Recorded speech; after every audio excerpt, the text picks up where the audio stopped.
That sounds fun. That sounds fun.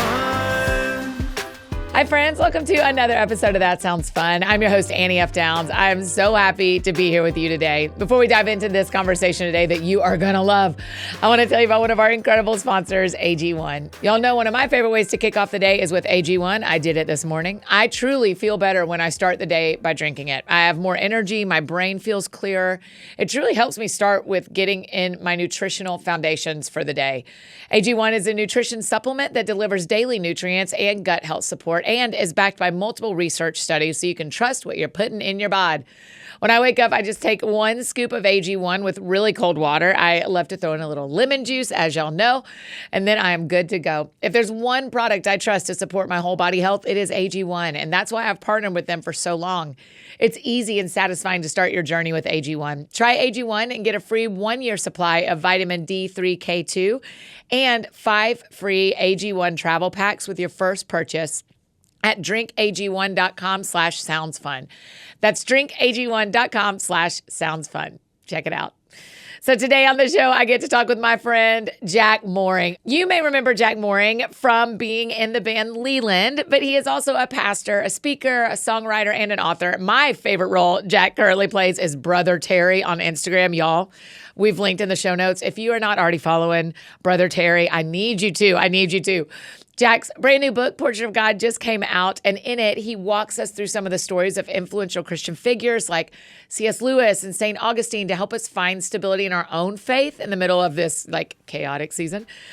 This is a very beautifully written. I mean, we love when songwriters write books, right? Because they are so poetic and beautiful and such a good experience to read. I really think you're going to love this book and really love getting to know Jack. So here is my conversation with my friend, Brother Terry, Jack Mooring. That sounds fun.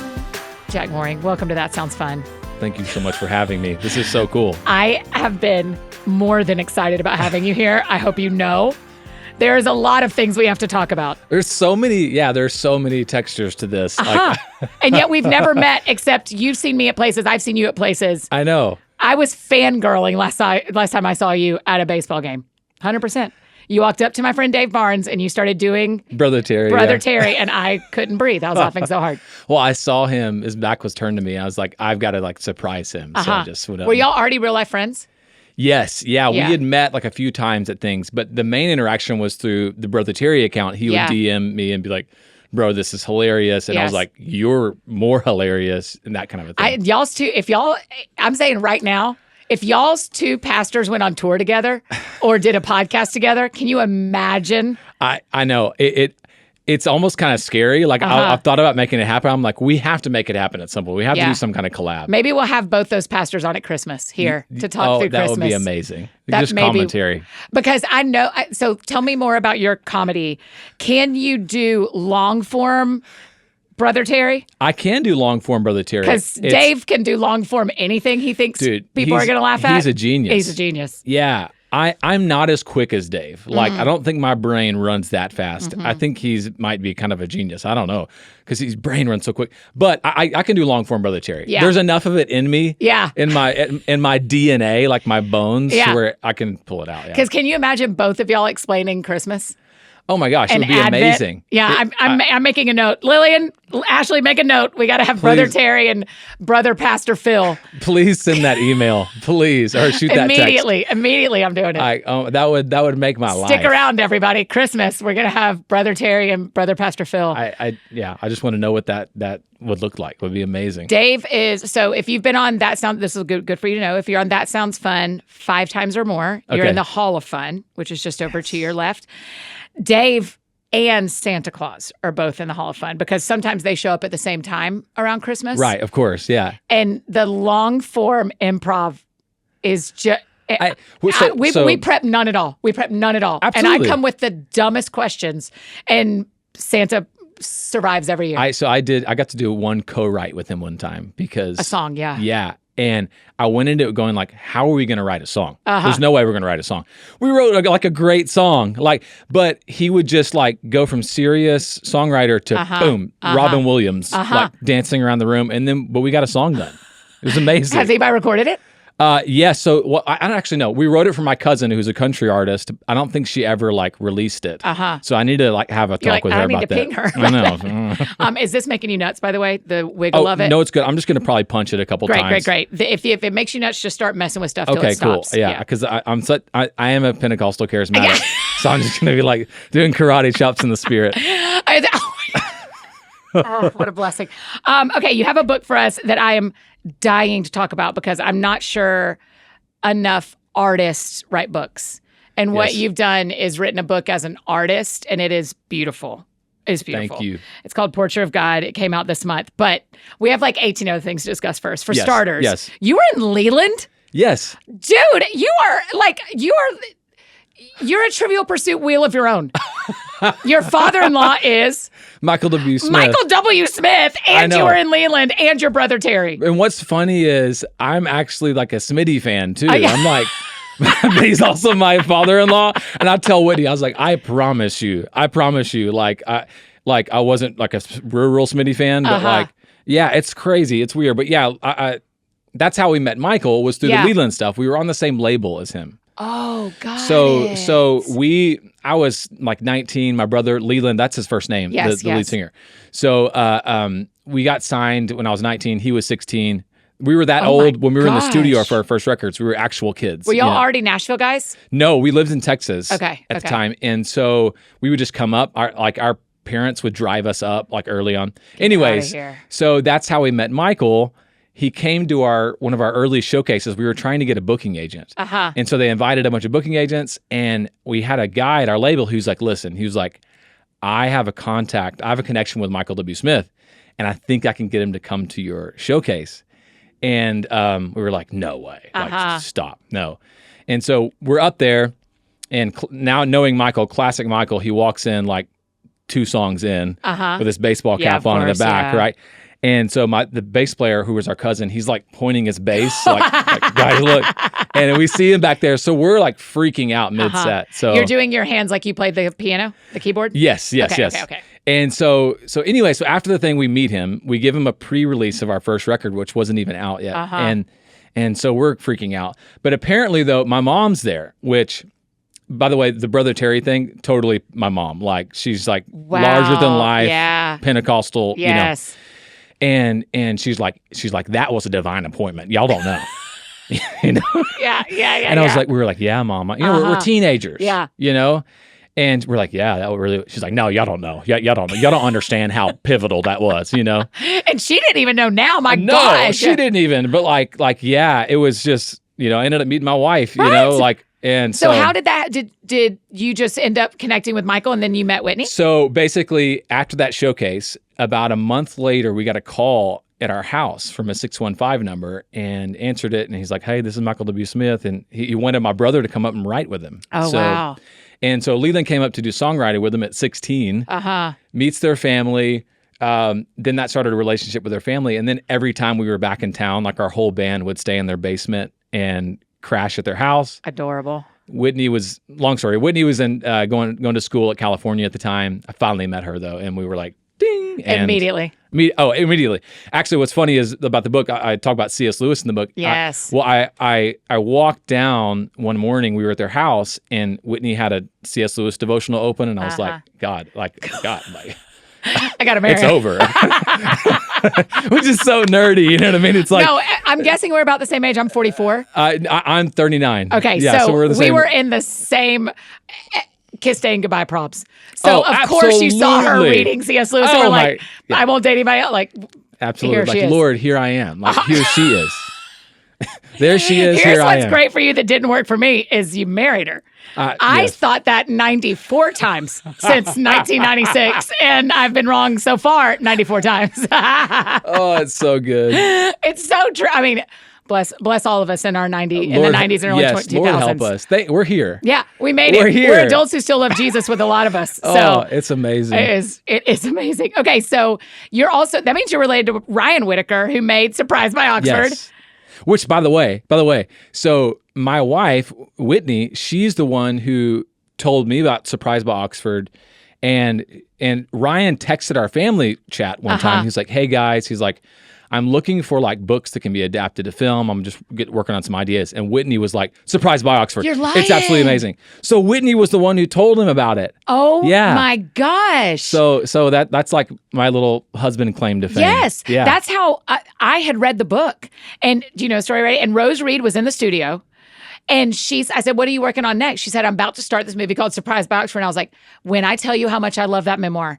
And that's how the whole thing ended up, is then she connected me with Ryan. And then that's how I got my first IMDb credit. That is so cool. No, when I saw that happening, I was like, dude, Annie's a baller, man. That's so cool. Like, acting is like, it's intimidating. Like, it is so hard. And do you know that my scene was the last scene of the whole movie? So your mom and dad are standing there. I mean, your in-laws are standing there, both crying. No. Ryan, everyone involved with the movie at all is watching because this is the last scene and I can't get my one line right. I mean, the pressure level was 900. No, thank you. No, thank you. Because I had to say one simple line and then they're like, that scene, that is a cut for Surprise by Oxford. And then everybody's up. And I was like, this is my nightmare. I didn't know that. So you were the final scene of them wrapping the movie. Of the entire movie that was filmed. That's crazy. Miserable. I mean, I'm so grateful. Do you know I'm doing again Friday? I'm doing another movie Friday. And I have one line. I think people just they're like, she can do one line. Yeah. Then I'm the Easter egg. But you could just be that person. You just come in and you just crush that one line. I just want one line. Out. I'm a receptionist on Friday. The GAC Christmas movie that is filming in Franklin right now. Yes, okay. I am the receptionist on Friday. That Great. is so awesome. That's all I want. I want to have the experience. I want the behind the scenes. I want one line. Yeah, it's fun. And that's it. To be done. There we go. That's it. Totally. So I'm glad that we were already friends thanks to a Sounds game where I saw you and Surprise by Oxford where you saw me. It's so cool. It's so many connections. It's crazy. Okay, when did Leland stop traveling? Because I'm guessing you're not in Leland currently. I'm not. So I left the band in 2014. 14, yes, to pastor full time. Okay. So basically, we started, like I said, when we were really young, but then got married, had kids, and by 2014, actually 2013, I was feeling it, like leaving town all the time, like the constant travel thing. And so we felt just kind of a change happening in our life. So prayed about it and stepped into pastoring full time. So that was really hard for me leaving the band. My brother still touring. Yeah. And so, but it's been amazing though, this season pastoring and then still being like hopping into the band stuff, like as big brother role. It's cool. So are they still out touring? Yeah. So he's still, tours full time. It's him and Casey really are like the main band members now. Got it. The guitar player. And yeah, still doing it full time. And Leland's doing a lot more writing now. Okay. He's one of those, I mean, I'm big brother kind of fanboy, but it's like he's genuinely one of those writers. Like, I don't understand it. He writes a song a day, like a good song a day. Yeah. So it's crazy. Are you still writing?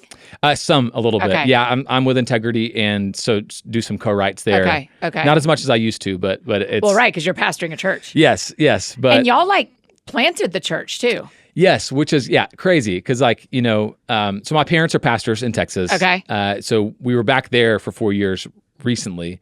And I was on staff. Oh, you left Leland and went and worked at their church? We were somewhere else first for a little while in an interim role, and then we moved to Texas. The government? Yeah, exactly. Undercover stuff? Yeah, absolutely. It was CIA. Okay, yeah. great. I didn't want it. I'm sorry I brought it up. We can cut it if we need to. No, it's okay. Okay, it's okay. because now you're done. Okay, I understand. Well, it was. You don't. I won't say the name of the church. CIA. You can leave CIA. I won't say the name. So then you ended up back at your parents' church. Yeah, we were there for 4 years. And then kind of every year we were like, Lord, can we move back to Nashville now, please? And because we felt that in our heart. We felt called to do ministry here. Like I said, Whitney grew up here. Yeah. And so we've always felt a connection here and wanted to be here. Anyways, so it was like December 2019 and we went to the Lord and we were like, okay, God, can we please go back in the spring of 2020 and go plant the church? Yeah. Like, God, it's 2020. This is going to be amazing. Right.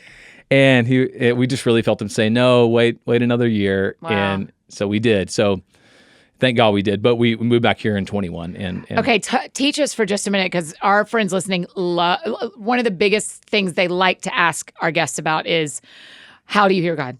Right. So I don't hear a lot of people sit in your chair and tell me when God says no. So tell me about what it is like when you and Whitney are praying. Do you wait until you both hear no? Did you hear no at the same time? Was it situational, or was it like you get up from your quiet time and you walk over and you're like, I heard a no. What did you hear? Right. That was really a really interesting experiment for us as a couple, because it was the first season where we actually had a difficult time getting on the same page. It's always been very easy for us to get on the same page on huge decisions. That was a season where we kind of wrestled with that. And so that was a real gift, because in that moment, like I said, that the end of 2019, we were both praying together. I remember we would sit on the couch, literally sit on the couch, Lord, give us direction, very asking God. And it's not like in that moment we both felt, no, you good? Yeah. But it was a series of a few weeks of it's just kind of praying on our own and talking and praying on our own and talking. And it's like, we both just felt in our conversations at Coalesce going, it's not the right time. So it's like, it's weird. It's not like we heard no from the Lord. It was seeking God, pressing into him, and then talking as human beings. And then it's like, it became evident. Yeah. What a mysterious thing hearing the voice of God is. You know what I mean? Like, that's a whole book in itself, books, but I think ultimately as a couple, it's like we trusted that, we're leaning into him, and he is going to give us some indication of what we're supposed to do. Yeah. He's a good father. He doesn't leave us floundering. That's so right. We both just felt it kind of in conversations, and which was interesting because, my wife's family is here, and so we really wanted to move back here, but we just genuinely felt that no from God. Which, by the way, you're right. We probably don't hear people say they heard God tell them no enough. Yeah. I mean, we should probably get better at discerning that. Same thing in my life. know. Yeah, me too. I don't hear as many no's as he's probably saying. Yeah, that's exactly right. Yeah. Right, because we spin things. We were talking about this earlier. Off camera, but it's like we hear from God and like we can kind of have our interpretation and of then what we it send is. it through. I know what that means. I know what that sentence means. Yeah. We kind of give our own commentary to it, and he's so patient because our conscience is amazing too, because our conscience knows, like we know what's right and what's wrong, and if we'll really listen to that, like, and not spin it and twist it, we'll hear his voice. How do you feel about the Enneagram? So I've been sort of like a fan from afar, kind of like, I think I'm a whatchamacallit, you know what I mean? I was just curious when you said you feel it in your body, if that was connected with how you identify it. Total feeler. Yeah. Like, interesting. And what about Whitney? Does she feel it in her body as well, or is she like in her heart, in her mind? Right. She's a feeler too. Like I can't remember what number. You don't have to worry. But it's like she's definitely like, she loves to be a support. I mean, that's like her life. She genuinely loves it. Yeah. And so I'm definitely a feeler. I have to force myself to be more rational, to be more of a planner, to prepare. Yeah. Because me and the Lord, every time I'm making decisions, mine is all mental. And so it's almost like a board meeting every time. Right. And so I don't feel anything. Right. It's never like, I feel so loved. I'm always like, okay, the Lord and I thought this out. Totally. And this is where we got to. And so a board meeting that you really enjoy, not a bad one. And so I'm always interested when someone's like, I feel it in my gut, or it's, I see pictures, or I hear words. Right. And kind of, so I'm always interested what it's like for people to hear the Lord. Totally. Yeah. And growing up in a charismatic, Pentecostal background, it's like that's a part of the air, I breathed growing up. Yeah. The language of hearing God's voice. Yes. And I'm very thankful for that. I think there are some, definitely, it can go really unhealthy ways, and I've seen it happen. Yeah. So I think I've found a good place of like going, hey, like, yes, we hear the leading of the Holy Spirit, we sense things, see things, but in the end, it's also about relationships and hey, what's right and wrong too. Yeah. So I am not married yet, so I have never made a co-decision Right. with God and a guy. And so there's such pros and cons to you and Whitney doing it together. There have been some decisions this spring that I've gone home from work and said what I would give if someone else was listening to the Lord with me. Right. And right. we were doing this together. And there are other times where I'm like, I get to do whatever I want. Like Totally. whatever me and the Lord hear Right. and then we run. There's I don't pros have and- to be like, can I double check and make sure he heard the same thing? I'm always like, nah, we're just going. Yeah, So yeah. there's pros and cons to both. But I look forward to co-deciding things. Yeah, that's going to be fun. Enjoy the speed while you have it. Yeah, that's right. And enjoy the wisdom when it comes later. Yeah. It's The exactly slow down right. There's wisdom of it. pros and cons on That's both sides. exactly right. That sounds fun. Hey friends, just interrupting this conversation to tell you about one of our incredible partners, Shopify. When I started podcasting, I definitely was not thinking about an online store, but 10 years later, here we are. We get to sell tank tops and work robes and guidebooks. And do you know I write real books? Those are all available at shopanniefdowns.com. And it is so easy. Thanks to Shopify. Shopify is the global commerce platform that helps you sell at every stage of your business, from the launch your own online shop stage to the first real life brick and mortar store stage. Whether you're selling t-shirts or jewelry, Shopify helps you sell literally everywhere with their all-in-one e-commerce platform and their in-person POS system. Shopify helps you turn your browsers into buyers because they have the internet's best converting checkout, 36% better on average compared to other leading commerce platforms. They also power 10% of all e-commerce in the U.S., and Shopify is the global force behind Allbirds, Rothy's, Brooklinen, and AFD, and millions of other entrepreneurs of every size across 175 countries. You can sign up for a $1 per month trial period at shopify.com/soundsfun, all lowercase. Just go to shopify.com/soundsfun to grow your business, no matter what stage you're in. Shopify.com/soundsfun. That link and pretty much every other link you could ever hope for are in the show notes below, or we'll send them to you every Friday and make your life so easy in our Friday's AFD Week in Review email. You can sign up to get that below as well. That and this podcast are where you are getting our best. So make sure you are getting that Week in Review. Okay, now back to our conversation with Jack. That sounds fun. Okay, Celebration of Life Church. Yeah. Tell me about y'all's church. Where is it? Franklin? Right. So it's in Franklin. Yes. Okay. So it's a Nashville church plant from my parents' church. So it's actually, that's the name of my parents' church. Got it. So okay. we're a campus, a church plant out of there. So yeah, it's, it's in Baytown. It's a church we started with our family when I was 16. Okay. And, we had just come off the road. We had been traveling as a family for Were y'all like 2 a years. family band? We were, called Majestic Praise. Stop it. Yeah, we had tapes and everything. So people wonder where the Brother Terry stuff comes from. Like we travel with evangelists. We did revival meetings, Sunday night through Friday night. That's when Leland started writing his first songs. Yeah, it was awesome. Awesome. Like 2 years of just amazingness. Homeschool? Hotel school. Okay. Right. / Chevy Suburban school. Yeah. And then is it just you and Leland, or is there more? Our little sister Shelly. Okay. So, but she was 8 at the time, so she just wanted to she didn't want to sing. So, but me and Yeah. Leland were up there with mom and dad singing. Amazing. Every night, and it was just this crazy, amazing 2-year season where we really encountered God, because it was like this. There was this national kind of move of God happening at that time in the late 90s, early 2000s. Yes, and you're 100% right. And so we were just in the middle of that as kids. Wow. So anyways, that was just this incredible season. Then we moved back to Texas and started a church with our family. And so I'm coming out of the season, well, we don't have a youth pastor at the church. So my parents are like, you're going to be the youth pastor, you know? Wow. And I had actually felt a call to preach. I'd felt a call to ministry. And so the youth group was just my cousins, basically, for a while.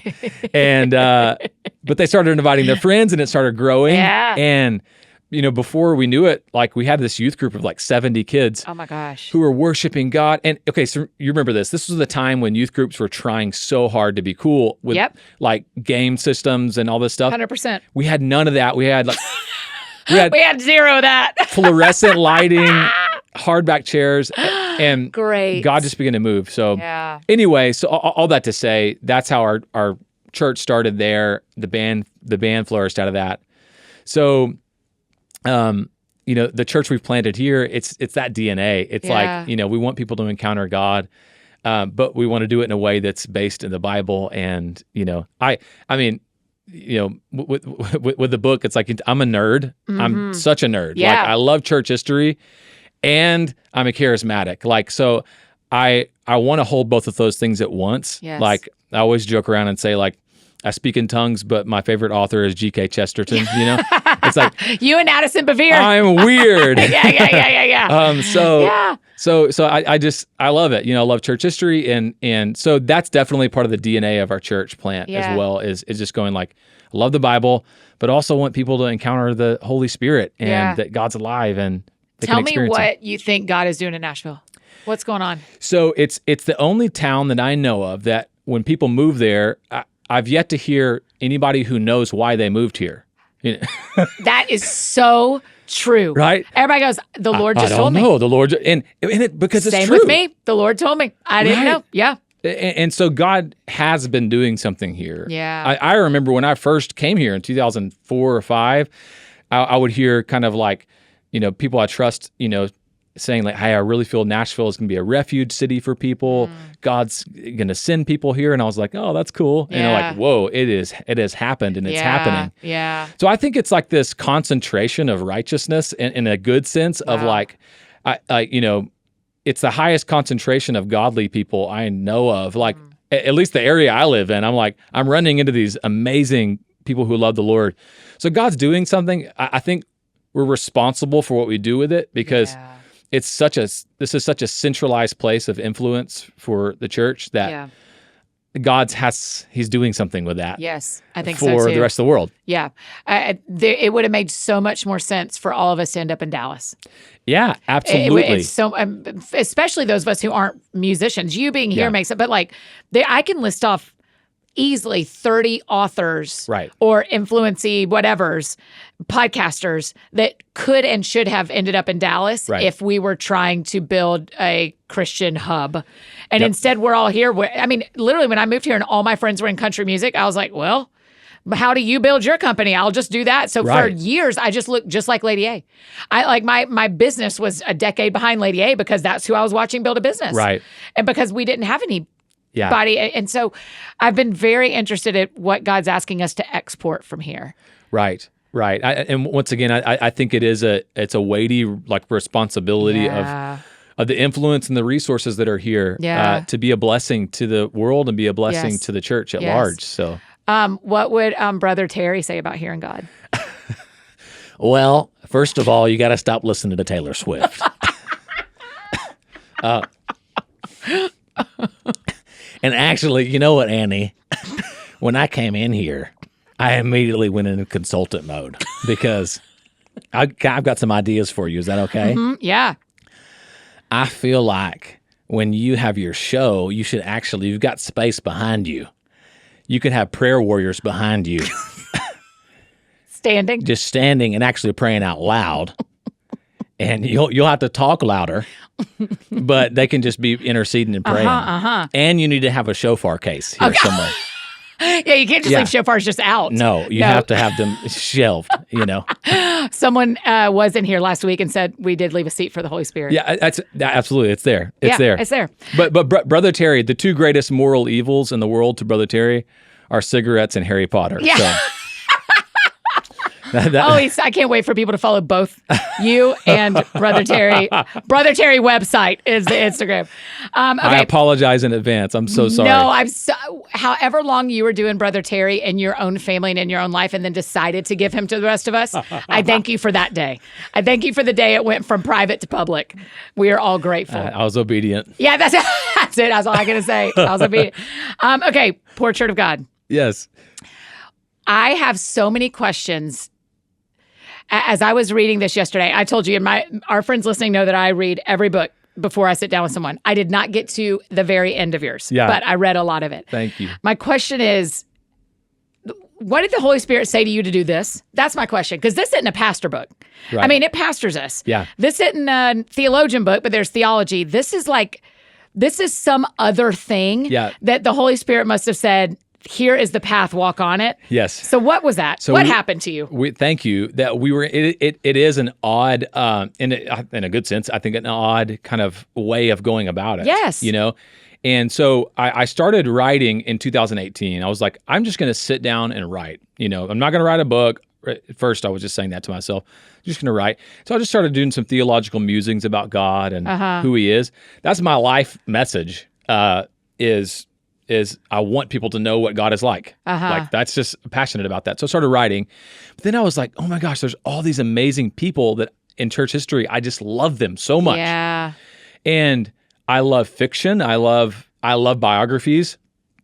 And I was like, let me try my hand at just writing some of their stories. And I was like, well, maybe their stories will tell the story I'm trying to tell better than just me writing theology. Yeah. And so the idea just struck me of just going like, hey, like, let me write about the attributes of God. What is God like?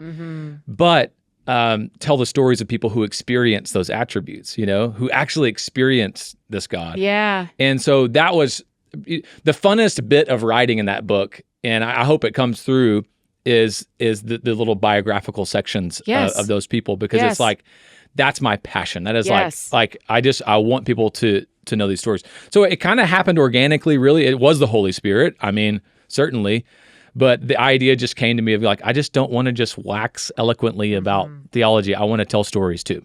So yes, I'm going to list for you. Tell me if I leave off anybody, but I think I can list for you all the people that you mentioned in the book. Yeah. Because I read them. Hold on. I need to have the list in my memory. I know. I always forget one. C.S. Lewis, St. Augustine. Yes. Catherine Coleman. Yeah. We're coming back. We're coming back. William and Catherine Booth, Fanny Crosby, Athanasius. Yes. That's everybody, right? And Thomas Chalmers. Oh, yeah. Sorry. Okay. Catherine Coleman. Wild. So wild. I love her, but and wild. all those stories, by the way, that are in that book. So she wrote a book called I Believe in Miracles. And the whole book is just actual real life testimonies of things that happened. Yeah. And so, like, as I said earlier, like, I'm charismatic, but also, like, I've been really influenced by Reformed theology, by like Timothy Keller's my favorite preacher. Okay. You know what I'm saying? Yes. But I'm like, love. But you're charismatic. But I'm charismatic. Yeah. So, like, I wanted to have a chapter on miracles and particularly like faith healing and things like that. But I knew it was a sensitive subject for many of my friends. And so I tried to write it from a pastoral lens, but at the same time, I'm like, let these stories just stand for themselves. These are true stories of people who were really healed during our ministry. I'm looking up her face because I want to make sure yes. Okay, so when I turned 40, I asked 40 people to give me one book to read. Not to gift it to me, but tell me. Right. Tell me one book to read. And Banning Leapshire had me read Catherine Coleman's book. What? And I thought it was so interesting to read about her and to read the faith stories. Right. And then you do more research, and she did not end as well as she probably wished she would have. Yeah, she didn't. Which is actually, I need you to know, that's actually really encouraging as a female. Yeah. Because we need to have some cautionary tales. And currently, in the current culture, most of the cautionary tales are dudes. Yeah. And so talk to me, when I think of Catherine Coleman, she profoundly experienced God, and then she really struggled to finish well. How are you, and we're watching pastors around us. Right. You and I are the age of people who are taking over and lead pastoring churches right now, late 30s, 40s, into the 50s.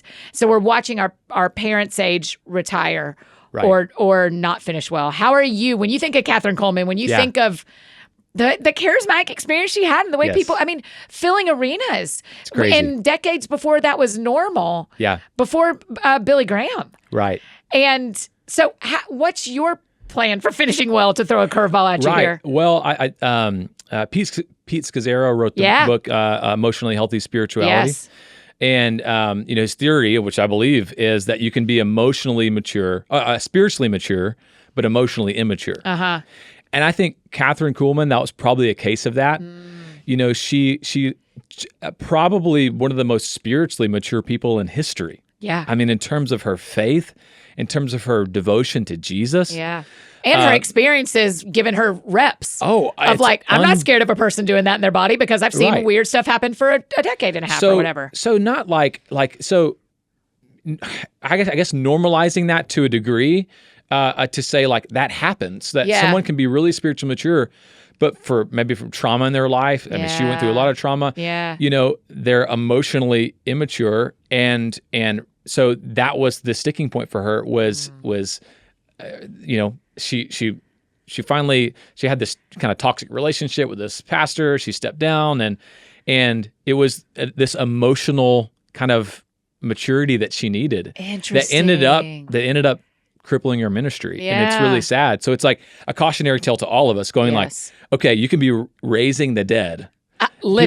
People can be getting out of wheelchairs and not know how to do conflict resolution. Right. You know what I'm saying? Right. So wow. So in the book, I tell mainly the story of this person that got healed through a ministry in the sense of like, hey, this is possible. Yes.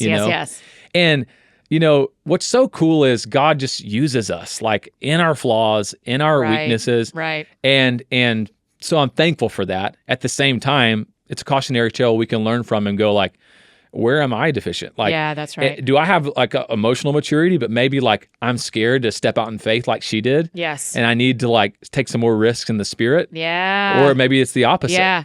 I mean, I think we all, to somebody, I'm a cautionary tale. There's moments in my history, where they're like, here's how I'll do it different than Annie F. Downs did. And so I'm just so aware of the people you listed. I mean, it seems to be such a conversation right now of finishing well. Yep. And we are deciding right now how we finish. Right. Like those of us in our middle age are deciding how we finish. And so emotional health, what a great piece of advice to like pursue emotional health so that you are able to be as spiritually healthy and physically healthy as possible too. Yeah. Because she could have ended up doing so much more, if that health would have been there. Yeah. I'm sorry to ask you to do this, but do you have a favorite of your, here's the different ways you describe God. So what the book does is kind of split God up and find all these, a portrait of him. It's a kaleidoscope of him. Yes. The painter, the lion, the bishop, the army, the healer, the good news, the song, the creed, the real you, the treasure. Wow. Do you have one that's your favorite? That's so mean. That's like favorite kids, but it's got to be Smith because he's here. Yeah, absolutely. It's Smith. Totally. Yeah. So probably actually the good news, just in the sense of like the reason that chapter with the Thomas Chalmers story is my favorite. It's probably because he's the least known out of all of them. Yeah. And because it's talking about the gospel. So basically, Chalmers was so interesting. He grew up in Scotland. Yes. St. Andrews even. Yeah, exactly. And sort of in this sort of cold religious environment, because, during the Reformation, Scotland was this hotbed revival, like John Knox, all this stuff. By the time Chalmers is born, it's just kind of cools off, and this intellectual religion. But he ends up encountering the gospel. But basically, the big idea of his story is he has this moment where he learns that the gospel is not do and live. The gospel is believe on the Lord Jesus Christ and live. Like it's that simple. Yeah. So that for me is one of my favorites, just because like the freedom that comes from that of just like his revelation of just going like, I literally can't earn it. It doesn't matter how smart I am, how gifted I am. I have to just receive this free gift. Yes. Yes. Okay. The good news. Good answer. Good answer. So, I support that answer. And then of course I have to say Lewis too, because he's just, it's C.S. Lewis, you know what I'm saying? It's like, that was intimidating writing that in the sense because there's so many biographies about him. I'm seriously, like, it was selfish for me. I'm like, I want to write about Lewis because he's my favorite. So, well, I'll tell you, when I read this, that I read more than 80% of, that I read Portrait of God, it made me think of, you put together fiction and nonfiction and artistic language in the same way that Andrew Peterson or a C.S. Lewis does. So I feel like if there was like a genre, you're in that genre with them. Well, thank you. That's amazing. I just love that. I probably honestly, when I write more, I imagine myself actually going down the fiction lane a little bit more in the future, because it's like, it's just so fun to tell those stories and even like maybe even write biographies and stuff like that. I like that you threw in some fiction-y kind of feels like, it starts with that, with like, and I just parable, loved it. Yeah. I think that's really impressive.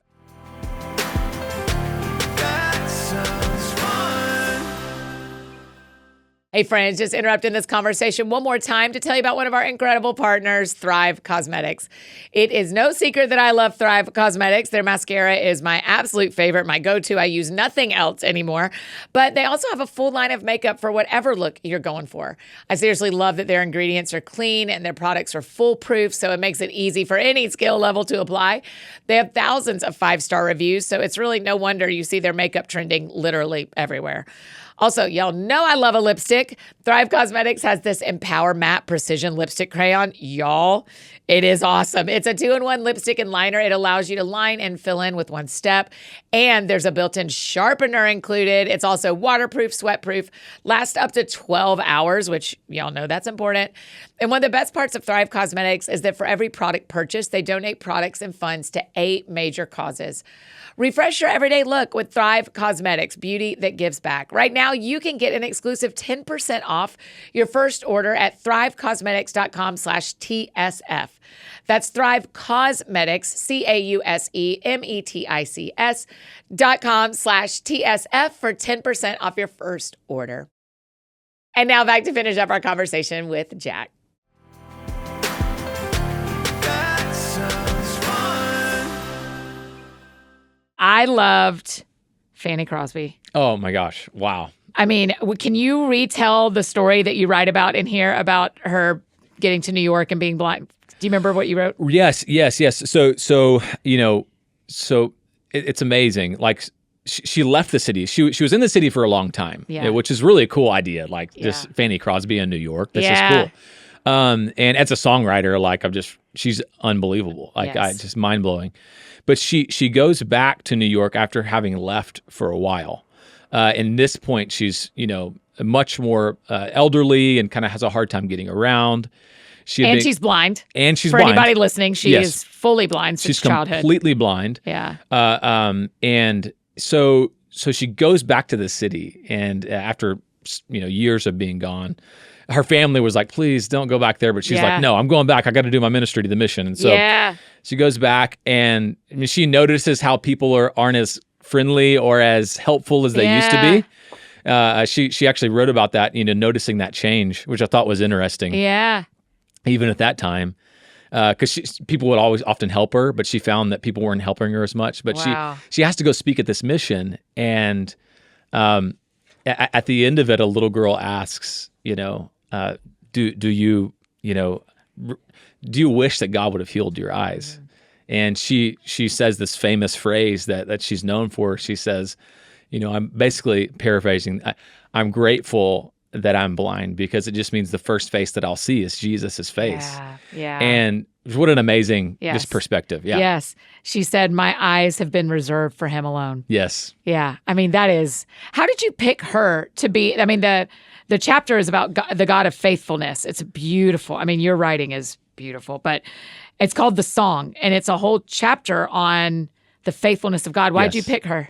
Because so I did the chapter on faith healing. Yes. People getting miracles. I'm like, okay, how about we also write a chapter about a woman who didn't get physically healed? That's right. That's okay. Good. So I hold both of those at once. Yeah. And so in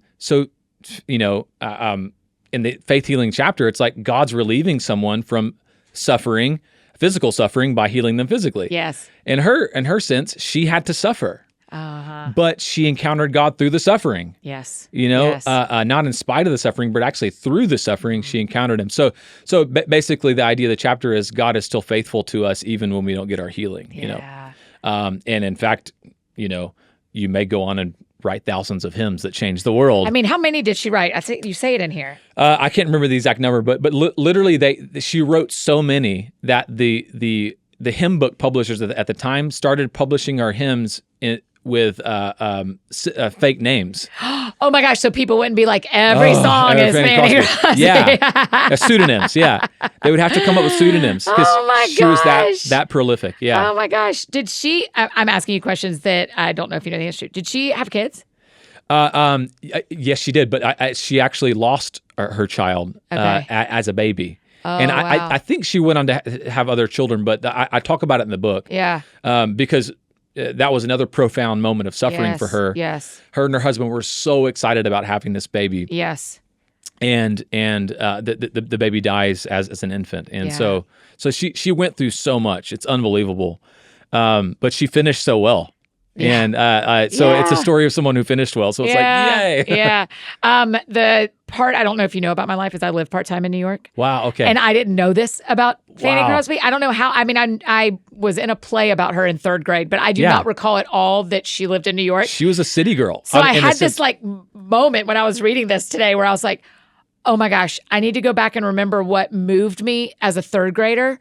I've got to tie, you know, those moments where you're like, oh, Yes. there's a bow here Yes. that I didn't know until I was reading Jack's book that I'm supposed to tie about Fanny Crosby and New York and me. That's but I it. don't know what the bow is yet. Wow. I That know. is so I'm going to cool. sit down with it tonight. Well, because until I started researching her, I didn't know that either. I always kind of pictured because she grew up in the country. She was born Yeah. kind of out of the city, but she ended up moving there. She went to school there for a school for the blind. Yeah. So then spent her adult life in the city, Wow. working with missions work Yeah. in town. So it's so cool. It's such a cool connection with that city. Oh, man. Portrait of God, rediscovering the attributes of God through the story of his people. What do we not say about the book you want to make sure we say? Oh, you covered it, Annie. You're amazing. Like this has been so fun. The main thing is, this is my little contribution to people getting a vision correction of God. Yeah. And I know like at my worst moments in life have been when I forget who God is. It's That's like right. it's like I say it in the book, but it's like Christianity is less about learning; it's more about remembering. Yes. And I love learning. I love learning new ideas. Thank God for podcasts and things like this. But it's more often I get in trouble when I forget what I already know. that's right. And so that's my contribution. And I feel like in a time of just uncertainty, it's like we've got to go back and hold on to him. Yeah. It's really that simple. Like he's there for us. He's available for us and he can be known. And that's why I love these stories. They show us that God can be known. Yeah. I cannot wait for people to read this. It is I hope you take this as a compliment. It's such an enjoyable read. Thank you. For like anybody who loves talking about Bible-y stuff or Christian history. I mean, it's just, and then artistic. So it's a beautiful putting them all together. It just feels like a great that makes my year So, right there. Are you teaching through it at church?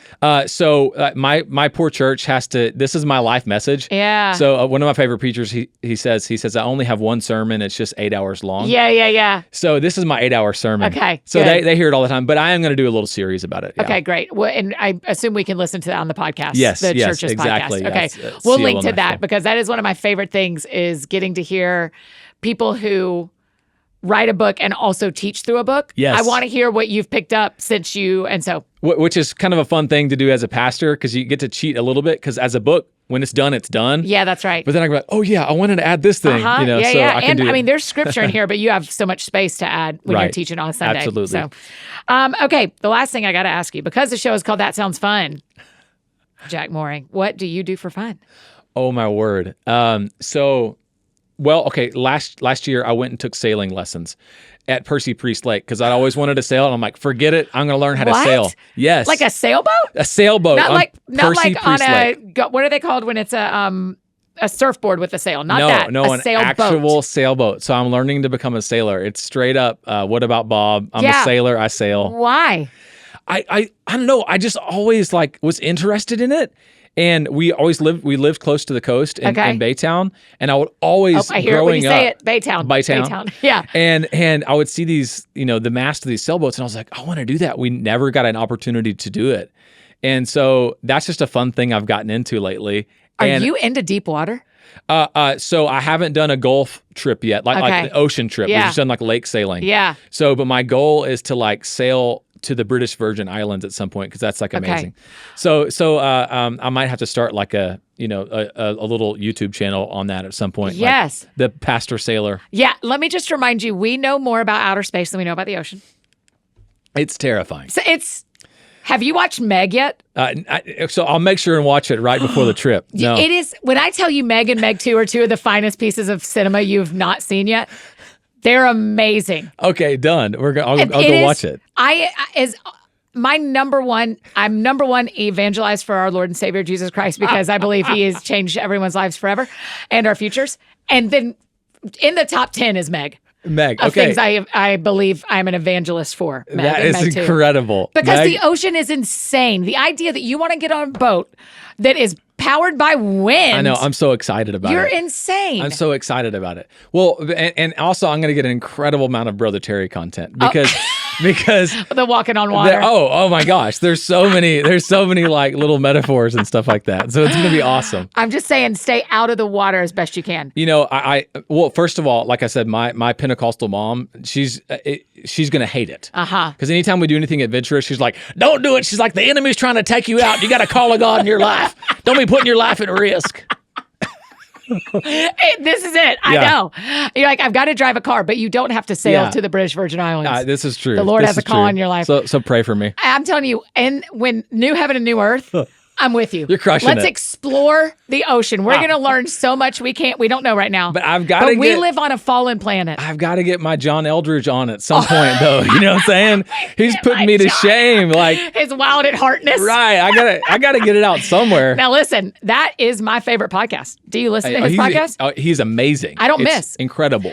My current rhythm right now is Saturday mornings. I walk to, whether I'm in Nashville or New York, I walk to the closest coffee shop. I Yeah. get my tea, and their podcast is on video on That Spotify. is awesome. And I sit and watch it. I save it for Saturday morning. It is like my Sabbath. I need to go back and binge practice. it because I've seen like 2 or 3 of them. I need to go back and just. so Whitney and good. when Whitney and I were dating, she read Wild at Heart and I read Captivating. Isn't that a? Where is that book? You are everything you're saying is the life that all of us, everyone listening is going, I know. Who didn't read Wild at Heart? It was like a guide. Every female, it was like us having a cheat sheet. Yes, absolutely. Of that belief system. Amazing. I'm not sure it's necessarily a cheat sheet of everything, but It's so good. I mean, it was a cheat sheet to what I understood about the guys at college with me. It's a great book. Yeah, it's a great book. Great book. That's what y'all need to write next. You and Whitney need to write how we got married and what years y'all got married? 2004? 2007. Yeah. Oh, see, you're right in the smack middle of what all of us are thinking about. Done. You just decided my next book. I'm on it. Okay, so my friend Tyler Reagan, who runs the 1010 Project, Yes. he posted an album that we used to listen to at we were in the same college ministry. And so he posted an album we used to listen to at UGA Wesley. And this morning while I was getting ready, I was like, oh, here we go. Let's go Vineyard live from London, Stop 1998. it. Yes. I mean, that kind of stuff, get out of here. Oh, I love it. And there was this. That's what you need to listen to while you're sailing. That's exactly right. Vineyard. It's like, thank you, Jesus. You need to I'm call on the sailing. Lord of the 90s in order to just go Lord of the sail. 90s. That has to be that needs to be a Instagram meme account called Lord of the 90s. Like, if anyone out there, she just gave you the idea. Yeah, if I don't get it before this comes out, Yeah, I don't done. know that I have time to do it, but I'm supposed to write a book, which means it's exactly what I want to be doing, is doing that. You gonna write more books? I am gonna write more books. Okay, great. Yes, I would love to spend my life just writing. Okay. You know what? Another thing that sounds fun to me, other than sailing, Yeah. is being locked in the Bodleian Library in Oxford and just writing for the rest of my life. So There you go. So yeah, absolutely. I'm gonna write more books. Okay. I was in a film. If it could help you get to Oxford, I'll make some calls. It just makes calls. Yeah, I'll make some calls. I'll get you in those libraries that are you're a locked big down. deal. Yeah. It's true. It's true. Jack, thanks for doing this. Annie, so thank you so grateful. much. Oh. We'll see you. Well, no, we won't see you. We'll see Brother Terry back here at Christmas. I absolutely. Like, Brother Terry's going to come minister here, and the atmosphere is going to shift. Yeah. and your podcast subscribers, just get ready. Like, the subscribers are going to double because of the blessing. Waves of mercy, waves of grace, some might say. All right. We'll see you back next time. Thank you so much. Thanks, Annie. Oh, you guys, isn't he the best? Oh my gosh, he is so funny. And you better believe we're already dreaming of having Brother Terry and Pastor Brother Phil on the podcast coming up. Don't worry, it is on our to-dos as well.